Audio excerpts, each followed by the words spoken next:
ब्रह्म सूत्र के तृतीय अध्याय के तृतीय पाद के 30वें अधिकरण का विचार हम लोग कर रहे हैं। इस अधिकरण के दो सूत्रों में से प्रथम सूत्र का विचार हो चुका है। द्वितीय सूत्र के व्याख्यान रूप भाष्य की चर्चा बीच में छूट गई थी। इस अधिकरण में देहातिरिक्त आत्मास्तित्व का प्रतिपादन किया जा रहा है। शरीर से अतिरिक्त आत्मा को न मानने वाले चार्वाक इस अधिकरण में पूर्व पक्षी हैं। उनके मत को बताने के लिए अर्थात देह से अतिरिक्त आत्मा के अस्तित्व पर आक्षेप करने के लिए इस अधिकरण का प्रथम सूत्र है, जो इस अधिकरण के पूर्व पक्ष को बताता है। एक आत्मनः शरीरे भावात्, इसमें बताया गया कि देह से अतिरिक्त आत्मा का अभाव है, शरीर से अलग आत्मा नहीं है, ऐसा ये के यानी लोकायतिक मानते हैं। शरीर से भिन्न आत्मा के अभाव में हेतु बताते हैं। यदि शरीर से अतिरिक्त आत्मा है तो शरीर के न होने पर भी आत्मा की उपलब्धि होनी चाहिए, लेकिन शरीर के होने पर ही आत्मा की उपलब्धि होती है। शरीर के न होने पर आत्मा के अस्तित्व की प्रतीति नहीं होती। इससे निश्चित होता है कि जैसे अग्नि के रहते हुए प्रतीयमान औष्ण्य और प्रकाश ये अग्नि का ही धर्म है, अग्नि रूप ही है, अग्नि से अभिन्न है। ऐसे और अग्नि के न होने पर औष्ण्य और प्रकाश प्रतीत नहीं होता, इसलिए वे अग्नि के धर्म है स्वरूपभूत। ऐसे जो चैतन्य है, प्राण चेष्टादि हैं, वे शरीर के रहते हुए होते हैं, शरीर के न होने पर नहीं होते। तो अग्नि के औष्ण्य प्रकाश के तरह वे आत्मा के ही स्वरूपभूत धर्म है और चैतन्य यानी देह के ही स्वरूपभूत धर्म है, और उस चैतन्य विशिष्ट शरीर को ही माना जाता है आत्मा। ये चार वाकों का मानना है, इसे देहात्मवादी का। इसे प्रथम सूत्र से बता दिया गया। द्वितीय सूत्र है देह से अतिरिक्त आत्मा का अस्तित्व बताने वाला। इसलिए द्वितीय सूत्र से ये बताया जा रहा है कि व्यतिरेकस् तद्भावा भावित्वात् न तु उपलब्धिवत्। इसमें व्यतिरेकः तद्भावा भावित्वात् न तु और उपलब्धिवत्, ऐसे 5 पद हैं। उनमें से न तु ये 2 निपात हैं और उपलब्धिवत ये भी निपात है, अव्यय है। तो 3 अव्यय पद हैं, एक प्रथमांत है और दूसरा पंचमांत है। 3 अव्यय माने जाते हैं। न तु इसमें तू ये जो निपात है अवधारण अर्थ में है। निपातों के अनेक अर्थ होते हैं। निपातानाम अनेकार्थत्वात् ऐसा पतंजलि जी महाभाष्य में कहते हैं। निपातों के अनेक अर्थ होते हैं। तो तू इस निपात को अवधारण अर्थ में माना जाएगा और इसका अर्थ निकलेगा एव। तो न तू का अर्थ निकलेगा नैव।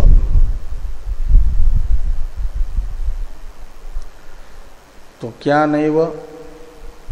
तो जो पूर्व पक्षी ने कहा, पूर्व पक्ष की प्रतिज्ञा के साथ न तू जुड़ जाएगा तो अर्थ निकलेगा, पूर्व पक्षी जो ये कहते हैं कि देह से आत्मा का अव्यतिरेक यानी अभेद ही है, देह रूप ही आत्मा है, देह से अलग नहीं है, उसके अभाव को न तू बताएगा। देह व्यतिरिक्त आत्मा का अभाव नहीं है, अपितु देह से आत्मा अनन्य ही नहीं है, ये न तूने कहा। तो फिर अनन्य नहीं है तो कैसा है?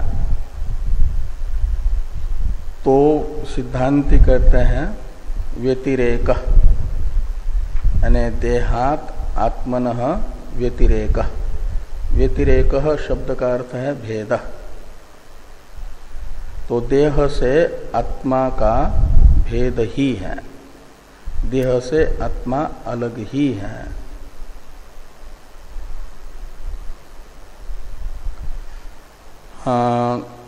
देह से आत्मा अलग है, ये जो सिद्धांति की प्रतिज्ञा है, इस प्रतिज्ञा का साधक हेतु है तद्भावा भावित्वात्। तद्भावा भावित्वात् में तत्शब्द देह का परामर्शक है और तद्भाव शब्द का अर्थ हो जाएगा देह का अस्तित्व। भाव शब्द अस्तित्व का परामर्शक है, इसलिए तद्भाव शब्द का अर्थ है देहास्तित्व। और देह के विद्यमान होने पर भी ये जो आत्मा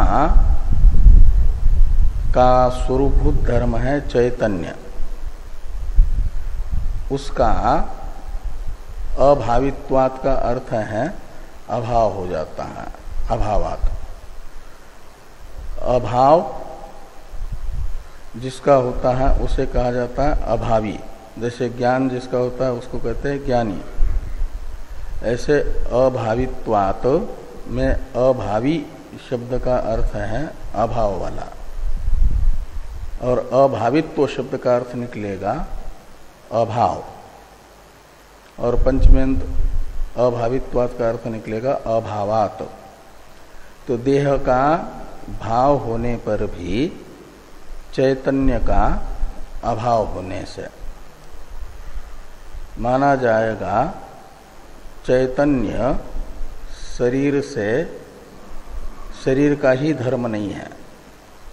जैसे पूर्व पक्षी चार्वाक ये कहते हैं कि देह के रहने से चैतन्य उपलब्ध होता है, इसलिए चैतन्य देह का धर्म है। तो फिर देह के रहने पर भी यदि चैतन्य उपलब्ध नहीं होगा तो मानना चाहिए वो देह का धर्म नहीं है। मृत अवस्था में शरीर रहने पर भी जो शरीर के धर्म है रूपादि, वे तो शरीर की चाहे जीवित अवस्था हो या मृत अवस्था हो, दोनों अवस्थाओं में प्रतीत होते हैं। जब तक शरीर है तब तक शरीर के साथ ही शरीर के भाव से उनका भाव प्रतीत होता है, उपलब्ध होता है। ऐसे देह के रूपादि धर्मों के तरह चैतन्य यदि शरीर का ही धर्म होता तो जब तक शरीर है तब तक रूपादि जैसे प्रतीत होते हैं ऐसे इसकी भी प्रतीति होती। लेकिन शरीर का तो मृत अवस्था में भाव है और चैतन्य का अभाव है, इसलिए माना जाएगा चैतन्य शरीर का धर्म नहीं अपितु शरीर से अतिरिक्त कोई चेतन है और उसका धर्म चैतन्य है। वो शरीर से अतिरिक्त चैतन्य धर्म का आश्रयभूत जो चेतन है वो आत्मा है, वो शरीर से अतिरिक्त है, शरीर से भिन्न है। इसलिए चेतन जो आत्मा उसका शरीर से व्यतिरेक यानी भेद ही है। क्यों भेद है? तो चेतन का जो चैतन्य रूप धर्म है उसका शरीर के मृत अवस्था में भाव होने पर भी चैतन्य का अभाव हो जाता है। इसलिए शरीर से भिन्न चैतन्य का आश्रयभूत चेतन आत्मा है। ये व्यतिरेकस भाव भावित्वात् तद्भावाभावित्वात् से बताया गया। अब उपलब्धिवत ये जो अंतिम पद है पंचम पदी सूत्रस्थ वो दृष्टांत को बताने के लिए है। तो शरीर से व्यतिरेक यानी आत्मा का भेद कैसे है, अर्थात शरीर से भिन्न आत्मा किस प्रकार है, उसके लिए कोई दृष्टांत। तो दृष्टांत है उपलब्धि। उपलब्धि कहते हैं ज्ञान को, अनुभव को। तो जैसे चार्वाक मत के अनुसार तो मात्र चार ही तत्व हैं, चार भूत जो पृथ्वी जल तेज वायु प्रत्यक्ष एक ही प्रमाण है और प्रत्यक्ष प्रमाण से अनुभव में आने वाले चार भूत ही तत्व हैं और इन चार भूतों का ही ये सारा संसार कार्य है, उसे भौतिक कहा जाता है। तो चार भूत तत्व है, उन चार भूत रूपी तत्वों से ही ये सारा संसार बना है भौतिक। तो ये जो भूत और भौतिक की जो उपलब्धि है यानी ज्ञान है, अनुभव है, ये चार वाकों को यदि पूछते हैं कि वो भूत भौतिक जो जगत है, भूत है कारणात्मक जगत और भौतिक है इन चारों भूतों से बना हुआ जगत, कार्यात्मक जगत। तो ये जो भूत भौतिकात्मक जगत, इसकी उपलब्धि ये भूत भौतिक विषय से अलग है या तदात्मक ही है। भूत भौतिकात्मक ही भूत भौतिकों की उपलब्धि है या उनसे अलग है, एक प्रश्न किया जाएगा उनसे सिद्धांति के द्वारा। तो उन्हें मानना, यदि वे कहते हैं कि भूत भौतिक उपलब्धि भूत भौतिक जगत से अलग है, तो अलग मानेंगे तो ये जो उनका सिद्धांत है कि चार भूतों से अलग कोई तत्व नहीं है, इस सिद्धांत की हानि हो जाएगी। इस सिद्धांत को बनाए रखना है यदि चार ही भूत तत्व हैं, उससे अतिरिक्त कोई तत्व नहीं है, तो मानना पड़ेगा चार भूतों का जो ज्ञान है वह चार भूतों से अलग नहीं है।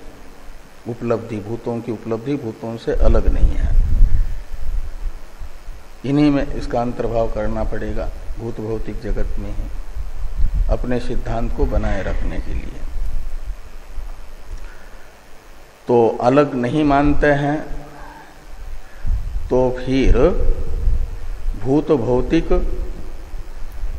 जगत में से जो भौतिक विशेष है कार्यकरण संघात, उसी का स्वरूपभूत धर्म है ये चैतन्य, ऐसा मानेंगे, देह का ही धर्म। वो बाकी बाह्य अलग अलग पृथ्वी आदि भूतों में या मिल करके बने हुए जो बाह्य भूतों का संघात है, पत्थर आदि, उनमें भले ही उपलब्ध नहीं होता चैतन्य, लेकिन जो भौतिक विशेष है शरीर, चार भूतों का एक संघात रूप, उसमें उत्पन्न हो जाती है उपलब्धि चैतन्य, ऐसा मानेंगे।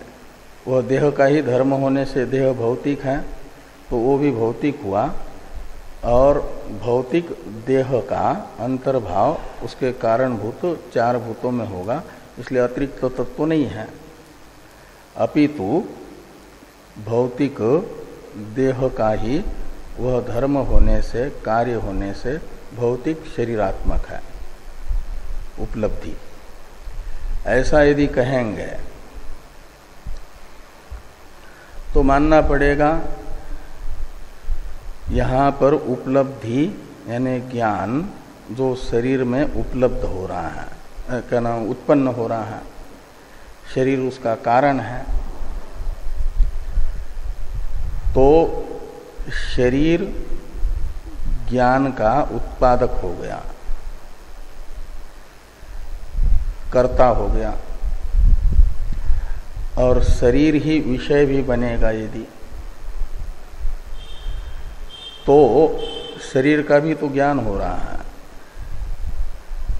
तो शरीर से उत्पन्न हुआ ज्ञान शरीर को विषय नहीं बना पाएगा। जो सकर्मक धातु होते हैं उनका कर्ता और कर्म अलग अलग हुआ करता है सकर्मक क्रियाओं का। एक क्रिया के प्रति वही कर्ता और वही कर्म नहीं होता, कर्म कर्तृ विरोध आता है। इसलिए ये शरीर से उत्पन्न होती है उपलब्धि, ऐसा मानते हैं तो शरीर उपलब्धा होने से वह उपलब्धि का विषय नहीं बनेगा फिर। और लेकिन शरीर की भी उपलब्धि होती है अहम मनुष्य इत्यादि अनुभव में, और ये अनुभव शरीर से उत्पन्न होकर के शरीर को विषय करेगा तो कर्म कर्तृ विरोध नामक दोष आएगा। इस दोष को टालने के लिए माना जाएगा कि शरीर से अलग उपलब्धि है।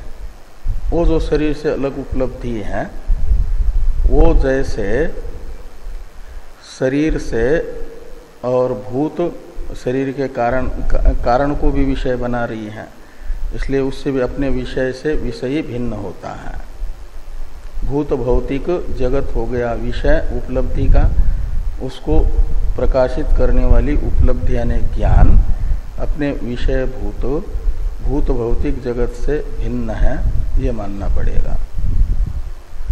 तो उपलब्धि जैसे देह से अलग है, देह को विषय करने वाली उपलब्धि देह से अलग है उपलब्धि रूप होने से, ऐसे ही आत्मा भी देह से अलग है।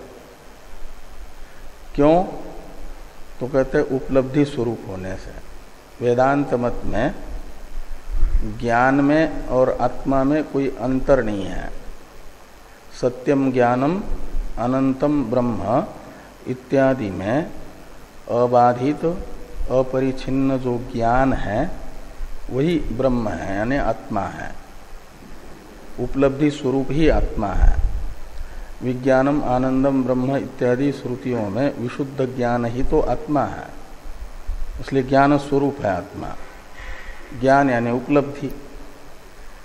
तो उपलब्धि देहादि को विषय करने वाली उपलब्धि जैसे देहादि से अलग है उपलब्धि स्वरूप होने से, ऐसे उपलब्धि स्वरूप जो आत्मा वह भी देहादि से अलग होगा उपलब्धि के तरह देहादि के।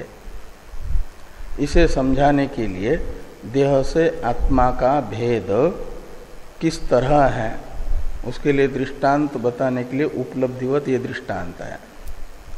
तो जैसे देह विषयनी उपलब्धि देह से अलग है उपलब्धि रूप होने से, ऐसे आत्मा भी उपलब्धि रूप होने से देह से अलग है। यत्र यत्र उपलब्धि रूपत्वम तत्र तत्र देहात व्यतिरेक यथा देह विषयनी उपलब्धि, ये दृष्टांत हो जाएगा और ये व्याप्ति होगी। ऐसे एक अनुमान हो जाएगा आत्मा देहात व्यतिरिक्त उपलब्धि रूपत्वात् उपलब्धिवत।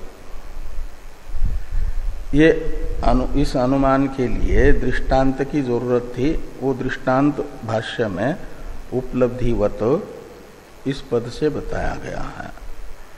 आत्मा उपलब्धि स्वरूप होने से देह से अतिरिक्त है, जैसे देह विषयनी उपलब्धि उपलब्धि रूपा होने से देह से अतिरिक्त है।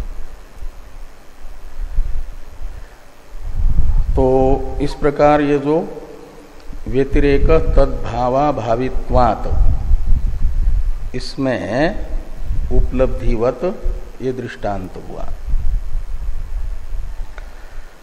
तो भाष्य में हम लोग व्यतिरेक तद्भावा भावित्वात् नतु, ये जो 4 पद हैं इनकी भाष्यकार भगवान के द्वारा की गई व्याख्या पर विचार कर चुके हैं। उपलब्धिवत इसका विचार होना है। तो भाष्य में किमात्मकम पुनः इदम चैतन्यम मन्यते इत्यादि जो भाष्य हैं 767 नंबर पृष्ठ पर 5वीं लाइन में किमात्मकंच पुनः इदम चैतन्यम इत्यादि, ये हैं सूत्रस्थ उपलब्धिवत। इस पद की व्याख्या के लिए एक प्रकार से प्रश्नात्मक अवतरण। इसलिए टीकाकार इस भाष्य का अवतरण लिखते हैं, उपलब्धिवत इति सूत्रस्थम पदम व्याख्यातुम उपक्रमते किमात्मकम इति। ये किमात्मकम इत्यादि भाष्य की अवतरण टीका है। इसमें बताया गया कि सूत्रस्थ जो उपलब्धिवत यह पद है, इसकी व्याख्या भाष्यकार भगवान प्रारंभ करते हैं। सूत्रस्थ उपलब्धिवत इस पद की व्याख्या भाष्य में शुरू हो रही है।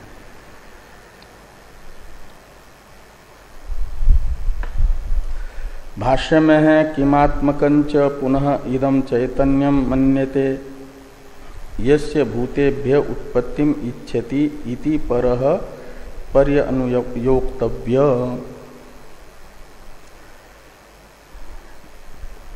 तो परः यानी पूर्व पक्षी, परः यह सर्वनाम है जो सिद्धांति के सामने है। सिद्धांति देह से अतिरिक्त आत्मा मानते हैं और जो देह से अतिरिक्त आत्मा को न मान करके देह रूप ही आत्मा को मानते हैं, उनका परामर्शक है परः यह सर्वनाम। और पर्यनुयोक्तव्य शब्द का अर्थ होता है प्रष्टव्य, पूछने योग्य है, यानी उसे यह प्रश्न पूछना चाहिए। किसको? देह से अनतिरिक्त आत्मा को मानने वाले को। चैतन्य जो देह का धर्म मानते हैं चार्वाक, उन चार्वाकों को यह पूछना है क्या कि चैतन्यम किमात्मकम, ये जो चैतन्य है उसका क्या स्वरूप है? वह भूत भौतिक जगत जो उसका स्वरूप है तदात्मक ही है या उससे अलग है, अपने विषय से अभिन्न है या भिन्न है चैतन्य? तो किमात्मकंच पुनः इदम चैतन्यम मन्यते, मन्यते का कर्ता भी वही लोकायतिक है। तो आप चैतन्य को कैसे मानते हो? यस्य भूतेभ्य उत्पत्तिम इच्छति, कार्यकरण संघात रूप से परिणत हुए भूतों से जिस चैतन्य की उत्पत्ति आप लोग मानते हो, चाहते हो, उस चैतन्य का क्या स्वरूप है? ऐसा प्रश्न चार वाकों के प्रति सिद्धांति के द्वारा किया जाता है। तो इस प्रश्न का उत्तर चार वाक यदि ये कह करके देते हैं कि ये जो चैतन्य है वह भूत भौतिक जगत से अलग है, भौतिक नहीं है वो, तो उसका निराकरण किया जा रहा है। अपने विषयभूत भूत भौतिक जगत से चैतन्य को यदि अलग मानेंगे तो उन्हें अपना यह सिद्धांत त्यागना पड़ेगा कि मात्र चार ही तत्व हैं, चार तत्वों से अलग कोई पांचवी वस्तु नहीं है। ये जो सिद्धांत है उस सिद्धांत की हानि होने की आपत्ति आएगी। ये कह रहे हैं कि नहीं भूत चतुष्टय व्यतिरेकेन लोकायतिक किंचित तत्वं प्रत्येति, चैतन्य को भूत भौतिक न मान करके उससे अलग मानते हैं तो चार वाक तो चार भूतों से अलग किसी तत्वांतर को स्वीकार करते नहीं हैं और चैतन्य को अपने मुख से कह रहे हैं कि वो भूत से अतिरिक्त है। तो चार तत्वों से अतिरिक्त पंचम तत्व हो जाएगा फिर। तो चार ही तत्व हैं, ये जो सिद्धांत है उसका उच्छेद होगा। ये अनिष्टापत्ति चार वाक मत में आएगी, ये कहा गया। इसलिए भूत विषय रूप भूत भौतिक जगत से अलग चैतन्य है ये नहीं मान सकते हैं। तो यद अनुभवनम भूत भौतिका नाम इत्यादि का अवतरण है टीका में, तत्किम भूतातिरिक्तम तत्वम उत रूपादिवत भूतधर्म किमात्मकम चैतन्यम इत्यादि में जिस चैतन्य के विषय में चार वाकों को सिद्धांति ने प्रश्न किया है, उस चैतन्य के विषय में दो विकल्प किए कि जैसे रूपादि भूत भौतिक जगत का ही धर्म है, भूत धर्म है, ऐसे चैतन्य भी भूत धर्म है। रूपादि के तरह, ऐसा मानेंगे तो कहते हैं ये प्रथम पक्ष हुआ कि वह भूतादि से अतिरिक्त हैं या रूपादि के तरह भूत धर्म है। उसमें से पहला पक्ष जो है भूतों से अतिरिक्त वाला, इसका निराकरण हुआ। नाद्य यानी भूतों से अतिरिक्त चैतन्य धर्म है, ऐसा नहीं कहा जा सकता। क्यों? कहते अपसिद्धांतात। अपसिद्धांत ही है कि चार ही तत्व वे मानते हैं और उन चार भूतात्मक तत्वों से अतिरिक्त चैतन्य को मानेंगे तो पंचम तत्व सिद्ध होगा चैतन्य। तो उनके मत में अपसिद्धांत की आपत्ति, ये अनिष्टापत्ति है। ये नहीं इत्यादि से बता करके निराकरण हुआ। भूतों से अतिरिक्त चैतन्य है इस पक्ष का। तो अब मानना पड़ेगा कि वो भूतों का ही धर्म है, जैसे रूपादि भूतों का धर्म है। ये जो द्वितीय पक्ष है, इसके विषय में कहते हैं कि द्वितीयम आशंक्य निषेधति यद अनुभवनम इत्यादि ना। तो ये चैतन्य भूतों से अतिरिक्त नहीं है, अपसिद्धांत के भय से लोकायतिक कहेंगे तो फिर द्वितीय पक्ष स्वीकार करना पड़ेगा। जैसे रूपादि भूतों का धर्म है, ऐसे चैतन्य भी भूत धर्म ही है। भूत धर्म होने से भूतांतपाती हो जाएगा, भूतों से अतिरिक्त तत्व नहीं होगा। इसका उत्थापन करके निराकरण किया जा रहा है इस द्वितीय विकल्प का, यद अनुभवनम इत्यादि भाष्य वाक्य से। तो भाष्य को देखिए, यद अनुभवनम भूत भौतिका नाम तच्चैतन्यम इति चेत, ये द्वितीय विकल्प का उत्थापन हुआ। तरही इत्यादि से उसका निराकरण होगा। तो पहले ये जो यद अनुभवनम भूत भौतिका नाम तच्चैतन्यम, तो कहते भूत जो पृथ्वी आदि चार और भौतिक यानी इन चार भूतों का कार्यात्मक जो घटादि जगत, इनका जो अनुभव है, ज्ञान है, यही चैतन्य है। ये शरीर से उत्पन्न होता है ऐसा मानते हैं। तो भूत भौतिक जगत विषयक ज्ञान ही चैतन्य है, अनुभव, ऐसा यदि मानना चाहेंगे द्वितीय पक्ष हो गया, भूत धर्म चैतन्य है करके। इसका निराकरण करते हुए तरही इत्यादि से कहा जा रहा है कि तरही विषयत्वात् तेषाम न तद्धर्मत्वम अश्नुवीत स्वात्मनि क्रिया विरोधात। तो तरही तेषाम विषयत्वात्, तेषाम मैंने भूत भौतिका नाम पदार्था नाम, ये जो भूत भौतिक पदार्थ हैं चार वाकों के, वे तो हो गए विषय और विषयी हो गया चैतन्य।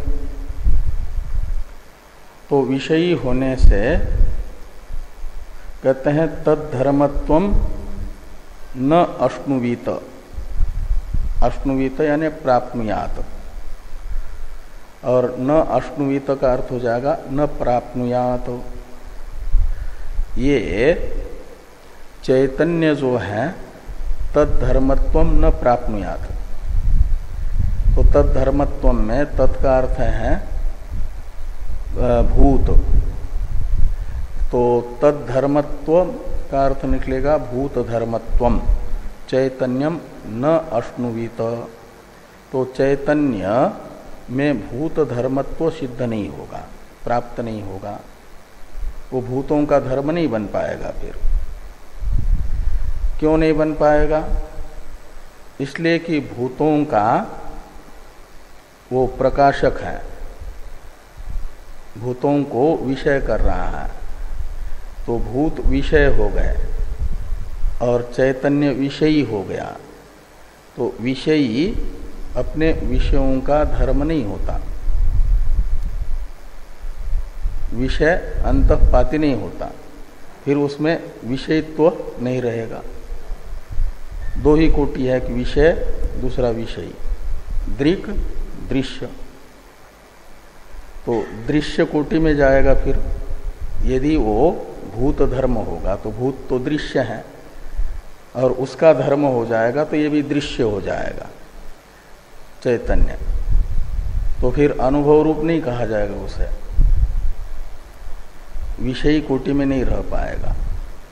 इस अभिप्राय से कहते हैं कि तेषाम विषयत्वात्, तरही का अर्थ है यदि भूत भौतिक विषयक ज्ञान को ही मानेंगे चैतन्य, तो चैतन्य भूत भौतिक विषयक ज्ञान है यदि, तो चैतन्य का विषय हो गए भूत भौतिक पदार्थ, तो उनका धर्म फिर ये ज्ञानात्मक चैतन्य नहीं बन पाएगा। विषयी विषयी का धर्म नहीं होता। ऐसा क्यों कहते? इसलिए कि स्वात्मनि क्रिया विरोधात्, अपने स्व विषयक क्रिया का स्वयं में विरोध होने से, यानी कर्म कर्तृ विरोध होने से। स्वात्मनि क्रिया विरोधात् का अर्थ है कि कर्म कर्तृ विरोध होने से। इसी को स्पष्ट कर रहे हैं आगे कि नहीं अग्नि उष्ण सन स्वात्मानम दहति। अग्नि जैसे स्वयं दाहक है, तो जो अपने से भिन्न दाह्य पदार्थ हैं उनका काष्ठादि विषयक दहन क्रिया का कर्ता तो अग्नि बन सकता है, दाहक। लेकिन दाहक अग्नि कभी अपने स्वरूप को नहीं जला सकता। स्वयं में दाहकत्व भी और दाह्यत्व भी अग्नि में सिद्ध नहीं हो सकता। अग्नि दाहक है तो उसमें दाह्यत्व नहीं रह सकता। ऐसे चैतन्य यदि प्रकाशक है तो प्रकाश्य कोटि में नहीं जा सकता। अग्नि दाहक है तो दाह्य जैसे नहीं बनता, स्वयं की दाह क्रिया का विषय नहीं बनता। ऐसे चैतन्य स्वयं ही यदि प्रकाशक है भूत भौतिक जगत का, तो प्रकाश्य कोटि में नहीं जाएगा। प्रकाशन रूप जो चैतन्य की क्रिया है, उस क्रिया का स्वयं प्रकाश्य बन करके विषय नहीं बन सकता। तो दाहक अग्नि को जैसे दाह्य नहीं कहा जाता, उसमें दाह्यत्व तो संभव नहीं है, ऐसे भूत भौतिक जगत के अवभाषक चैतन्य में अवभाष्यत्व संभव नहीं है। उसे भूत धर्म मानने का अर्थ है अवभाष्य मानना, तो वो अवभाष्य नहीं हो सकता अवभाषक होने से। कहते हैं कितना भी कुशल नट हो, माने स्वयं में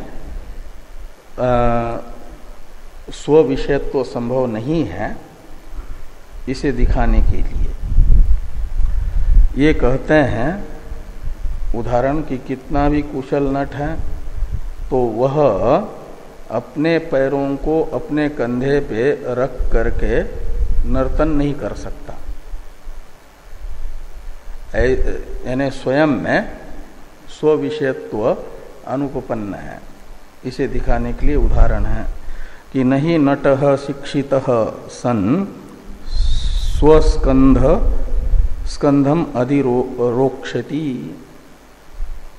कितना भी कुशल नट स्वयं अपने कंधे पे नहीं बैठ सकता, दूसरे के कंधे पे भले ही बैठे।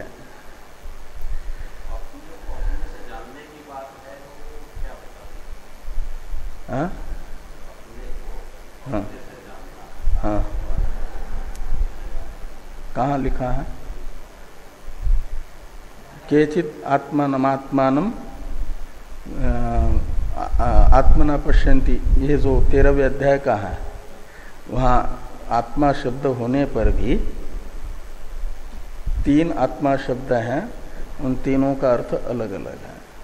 आत्मनि, आत्मना, आत्मानम, तो उसमें आत्मना संस्कृतेन मनसा, आत्मनि यानी स्वबुद्धौ, और आत्मानम यानी स्वस्वरूपम पश्यन्ति, ये अर्थ है। ये नहीं कि वही करण है। हाँ,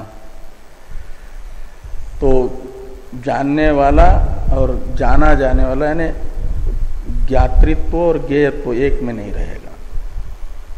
ज्ञातृत्व ज्ञेयत्व का विरोध है। इसलिए कहते हैं जब तक उपाधि से संश्लिष्ट है तभी तक आत्मा में प्रमातृत्व है, और जैसे ही उपाधि से विविक्त स्वस्वरूप से वह ज्ञात होता है तो फिर प्रमातृत्व नहीं रहता। अन्वेष्टव्यात्म विज्ञानात् प्राक प्रमातृत्वमात्मनः अन्विष्ट स्यात् प्रमातैव पाप्म दोषादि वर्जिता। अन्वेष्टव्य आत्मा है निरुपाधिक आत्मा, उपाधि से असंश्लिष्ट आत्मा, और उसका जब तक अन्वेषण नहीं होता, उसका ज्ञान नहीं होता, अन्वेष्टव्यात्म विज्ञानात् प्राक, अन्वेष्टव्यात्म विज्ञान है अहम ब्रह्मास्मि इत्याकारक ज्ञेय ब्रह्म का साक्षात्कार, उससे पहले तक वह उपाधि से संश्लिष्ट रहता है तो उसमें प्रमातृत्व है। हाँ, तो प्रतिबिंब अपने आप को बिंब रूप समझ लें, इस समझ से पहले तक वह प्रतिबिंब उपाधि से संश्लिष्ट है तो प्रमाता, और जैसे ही बिंब जो है अपने आप को प्रतिबिंब रूप अनुभव करता है उपाधि से असंश्लिष्ट होकर के, तो फिर उसमें प्रमातृत्व तो नहीं रहता, वह प्रमाता है। तो नहीं नटः शिक्षित सन स्वस्कंधम अधिरोक्षति। इससे ये स्पष्ट कर दिया भाष्कर भगवान ने कि यदि चैतन्य भूत भौतिक विषयक ज्ञान है तो फिर वह भूतों का धर्म नहीं हो सकता। ये सिद्धांतियों ने कहा।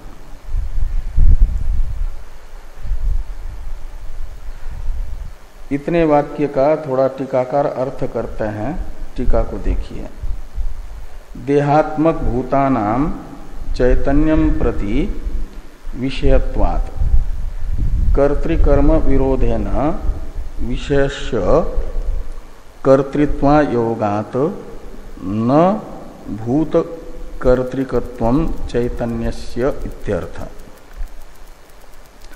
तो ये कहते हैं ये जो देहात्मक भूत हैं, देह रूप से परिणत हुए पृथ्वी आदि 4 भूत, वे चैतन्य का विषय बन गए। तो विषय होने से कहते हैं कर्तृकर्म विरोधेन, तो चैतन्य का तो विषय बनने का अर्थ है कर्म बनना। तो देहात्मक भूत विषयक जो ज्ञान है उस ज्ञान का कर्ता स्वयं देह नहीं बन सकता, क्योंकि वो विषय कोटि में आ गया। ये कह रहा है कि देहात्मक भूतानाम चैतन्यम प्रति विषयत्वात् कर्तृकर्म विरोधेन, जो कर्म है वो कर्ता नहीं हो सकता। विरोधेन विषयस्य तो चैतन्य का विषयभूत जो देहात्मक भूत उसमें कर्तृत्व अयोगात, चैतन्य का कर्तृत्व संभव नहीं होगा। इसलिए कहते हैं न भूत कर्तृकत्वम चैतन्यस्य, इसलिए चैतन्य जो है भूतों का कार्य नहीं होगा। यानी देह रूप से परिणत हुए भूतों से चैतन्य उत्पन्न होता है ऐसा कहते हैं ना, तो देह रूप से परिणत हुए भूतों को माना जा रहा है चैतन्य का कर्ता चार्वाक मत में। सिद्धांती कहते हैं कि देह रूप से परिणत हुए भूत चैतन्य के कर्ता नहीं हो सकते। क्यों नहीं हो सकते? इसलिए कि देह रूप से परिणत हुए जो भूत हैं वे भी चैतन्य का विषय है, यानी कर्म है। तो जैसे ग्राम गमन क्रिया का कर्म है, तो गमन क्रिया का निर्वर्तक कर्ता नहीं होता, वो कर्ता ग्राम से अलग देवदत्तादि पुरुष होता है गमन क्रिया का निष्पादक।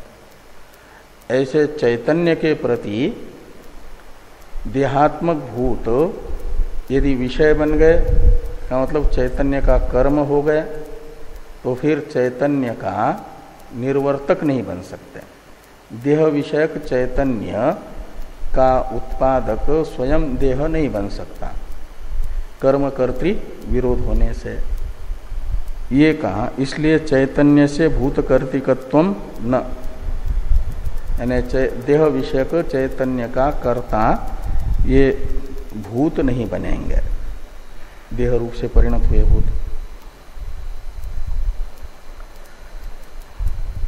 आगे हैं नहीं भूत भौतिक धर्मेन सता चैतन्येन इत्यादि का अवतरण टीका में।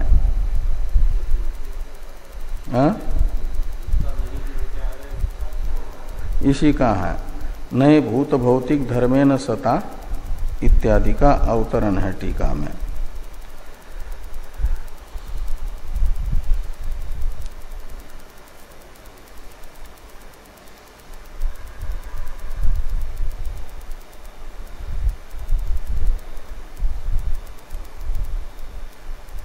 किंच ज्ञानस्य भूतधर्मत्वे रूपादिवत जाड्यापत्तेर न तद्धर्मत्वम इत्याह नहीं थी। एक तो हेतु बताया कर्म कर्तृ विरोध होने से देह का धर्म चैतन्य नहीं होगा, और एक हेतु बताया जा रहा है कि इसलिए भी चैतन्य को देह धर्म नहीं माना जा सकता, कि देह धर्म यदि होगा तो रूपादि जैसे देह धर्म है, इसलिए वे जड़ हैं। ऐसे यत्र यत्र देह धर्मत्वम तत्र तत्र जड़त्वम, ऐसी व्याप्ति होगी, उदाहरण बनेंगे रूपादि। तो चैतन्य भी चार्वाक मत के अनुसार देह धर्म होगा, तो फिर वह जड़त्व का व्याप्य होगा, उसमें जड़त्व भी मानना पड़ेगा।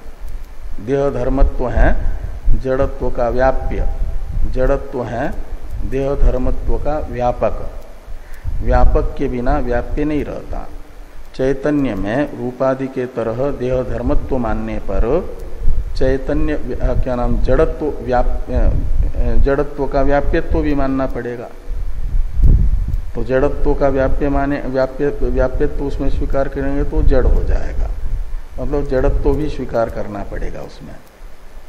तो जैसे धुआं किसी स्थान पर रहेगा तो वहाँ अग्नि को जरूर स्वीकार करना ही पड़ता है, बिना अग्नि के धुआं नहीं होता, क्योंकि धुआं व्याप्य है, अग्नि व्यापक है, व्यापक के बिना व्याप्य नहीं रहता। ऐसे जड़त्व देह धर्मत्व का व्यापक है और देह धर्मत्व व्याप्य है। तो चैतन्य में देह धर्मत्व को स्वीकार करोगे तो देह धर्मत्व का व्यापक जड़त्व को भी मानना पड़ेगा। तो ये जड़त्व की आपत्ति आएगी उसमें, वो जड़ नहीं है। ये यहाँ पर कह रहे हैं कि किंच ज्ञानस्य भूत धर्मत्वे, ज्ञान को रूपादि के तरह भूतों का धर्म मानेंगे तो रूपादिवत जाड्यापत्य, रूपादि जैसे जड़ हैं ऐसे ज्ञान को भी जड़ मानने की आपत्ति आएगी। इसीलिए कहते हैं न तद्धर्मत्वम, और ज्ञान को जड़ मानना इष्ट नहीं है, ये अनिष्टापत्ति है। इस अनिष्टापत्ति को टालने के लिए मानना पड़ेगा कि ज्ञान भूत धर्म नहीं है और शरीर भूतात्मक है, इसलिए शरीर धर्म चैतन्य ज्ञान नहीं होगा।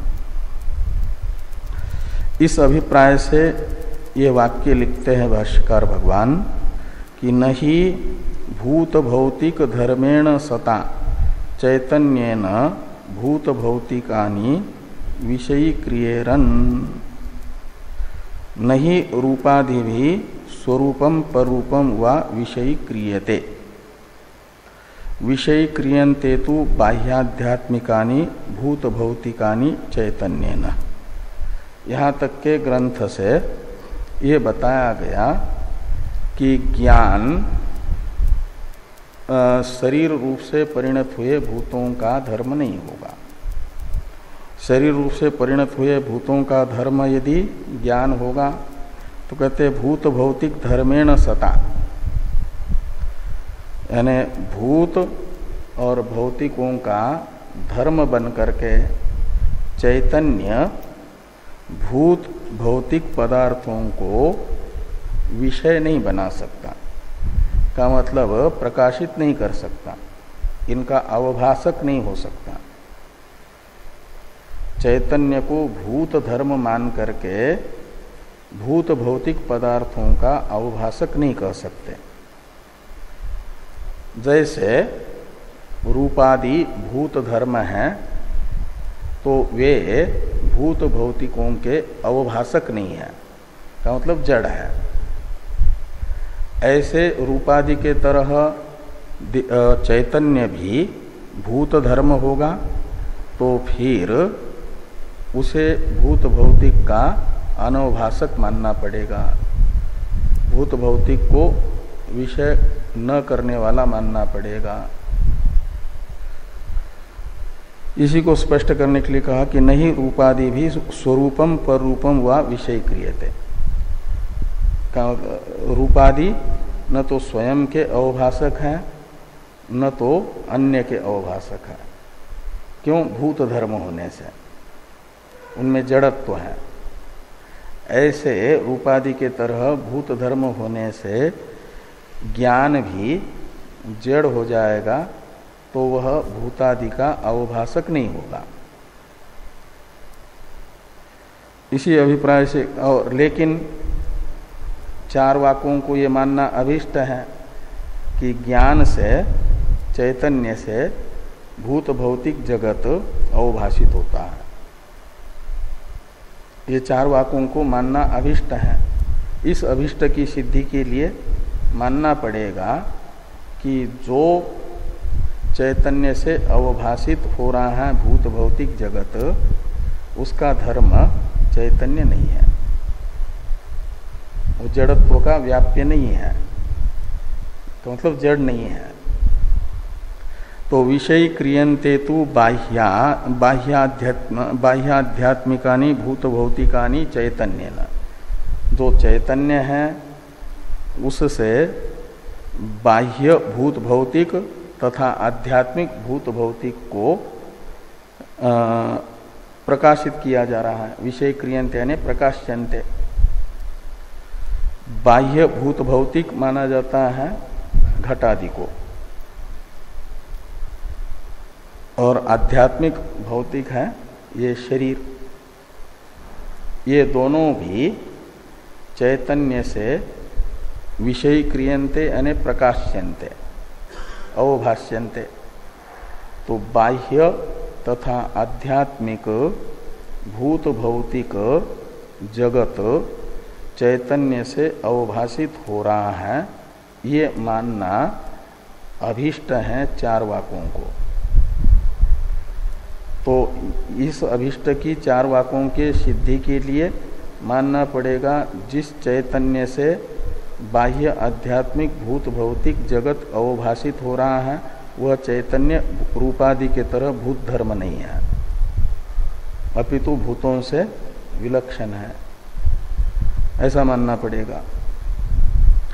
तो विषय क्रियन्ते तु बाह्याध्यात्मिकानि भूत भौतिकानि चैतन्येन। यहाँ तक एक ये बताया गया कि भूत धर्म मानने पर ज्ञान में जड़त्व की आपत्ति जो अनिष्टापत्ति है वो आती है, इसलिए देह धर्म चैतन्य नहीं है। अब अतश्च इत्यादि के द्वारा ये बताया जा रहा है जो फलितार्थ निकला उपलब्धिवत, इस सूत्रस्थ पद का जो तात्पर्य अर्थ निकला उसे बता रहे हैं अतश्च इत्यादि से भाष्यकार भगवान। इसका अवतरण टीकाकार लिखते हैं कि फलितम सूत्र पदार्थम आह अतश्च इति। जो उपलब्धिवत ये सूत्रस्थ पद है, इस पद का जो फलितार्थ है तात्पर्यार्थ है जो निकला उसे बताया जा रहा है। अतश्च यथा एव अस्याः भूत भौतिक विषयाया उपलब्धेर भावो अभ्युपगम्यते। तो कहते हैं जैसे शरीर के रहने से शरीर के रहने से इस उपलब्धि का यानी चैतन्य का, शरीर के अवभाषक चैतन्य का अस्तित्व स्वीकार किया जा रहा है चार वाकों के द्वारा। ऐसे कहते हैं एवं व्यतिरेकोपि अस्यात्यभ्यो अभ्युपगंतव्य। तो भूत भौतिक विषयक उपलब्धि को अस्या शब्द से लेना। अस्याह यानी भूत भौतिक विषयक उपलब्धि में,